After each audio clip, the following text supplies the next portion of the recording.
How are the Marlins making sense of this tragedy?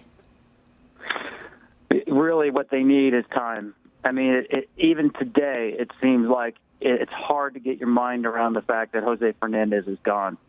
And for those extremely close to him, talking about the Marlins players, staff, everybody in there, it's really a tragedy that they can have to deal with this, and it's going to take time. There are only a handful of games left this season, but what long-term effect will this have on the Marlins as an organization? You know, that's a great question, and obviously, again, time will tell. But you're talking about someone, if you could design a franchise pitcher, especially for the Miami Marlins, it would be Jose Fernandez, both in terms of the stuff he brings to the mound, the competitiveness, the body type, which I believe was built like Tom Seaver, built to last, and the popularity in the South Florida area. There's just no way you recover from a loss like this, both personally and professionally. So it will not be an easy road forward. And I think going forward, the Marlins will always have to wonder, what if? You know, what if he had been with us and remained with us and we could build around him? It's going to be extremely difficult for Miami to recover long term. Tom, we've seen other baseball players who have been taken too young. What makes Fernandez different from some of the other active players that we've lost?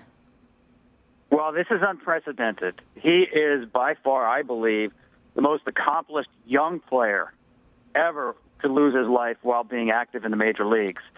You know, players such as Roberto Clemente, Thurman Munson were established stars, Darryl Kyle, all in their 30s. It doesn't make it any easier. And then, you know, in the scheme of life, all still very young men. But in a baseball sense, the career of Jose Fernandez, both what he had done and what was to come, is really unprecedented when you think about someone losing his life at this stage. Already a two-time All-Star, just 24 years old, 2 years away from possible free agency, and over his first 76 starts had struck out more batters in the start of his career than anybody but Dwight Gooden and Yu Darvish. So you're talking about someone as an established star pitcher, one of the best pitchers in all of Major League Baseball, and yet years and years of stardom still to come. I don't see that there has been anything like this, and God willing, hopefully we never see anything like it again. Yeah. Cuban baseball players like Yoenis Cespedes and Yasiel Puig honored their fallen countrymen by hanging number 16 Fernandez jerseys in their lockers and in the dugout. Tom, did Fernandez have a chance to be the greatest Cuban baseball player of all time? He did have that chance, and, you know, I think the only thing that might have stopped him was just health, which you have to ask about in regards to any starting pitcher, especially someone who has the violent type of pitchers that Fernandez had, with both velocity and especially the break on his curveball. But, yes, in terms of talent, I do believe he could have been in the class of whether it's Tony Perez or Luis Tiant.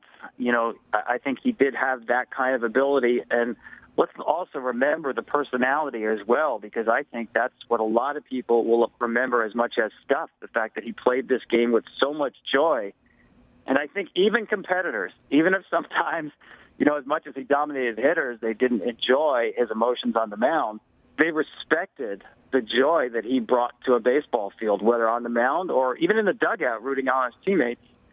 That was infectious. And I think when people think about Jose Fernandez, they'll think about the future that he never had, but also the joy he did bring to the game. Despite recent health struggles, Chris Bosh has had his mind set to return to the court, but it may not be possible.